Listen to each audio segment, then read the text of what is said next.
พี่น้องได้แลสาวคืออีกแทงต่างนำหวานเมืองใต้ในเป็นไฟวายำหายเสียงกองโอนหมอเหมือนไฟไม่เด้อหัวใจสาวคือเมืองใต้ไล่ซิมโคยานผาดเหินทุ่งไต้ปอทองสองได้มีวันกัดเย็นใจถึงเมื่อเลี้ยวไหนคนเมืองใต้ได้ยามใจเป็นไว้ข้อโคม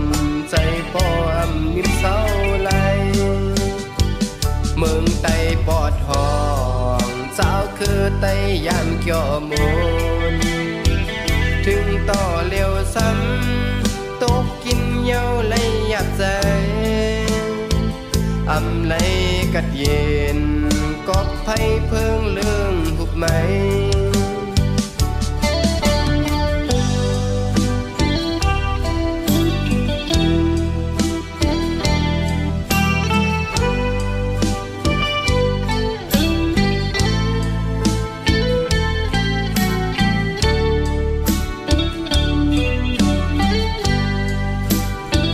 หวานเมืองใต้ใน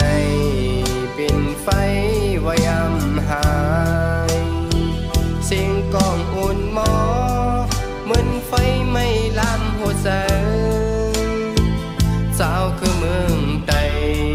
ไล่ซิมโคยานผาดเหิน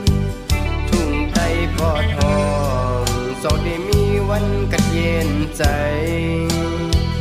ถึงเมื่อเลี้ยวไหนคนเมืองใต้ได้ยามใจเป็นไว้ข้อโคมใจป้ออำนิ่มเศร้าไหลเมืองใต้ปอทองสาวคือไต้ยามเกี่ยวมูลถึงต่อเลี้ยวซ้ำตกกินเย้าเลยอยากใจอำไหลกัดเย็นกอบไผ่เพิ่งเรื่องหุบไหมใจเล็กคอ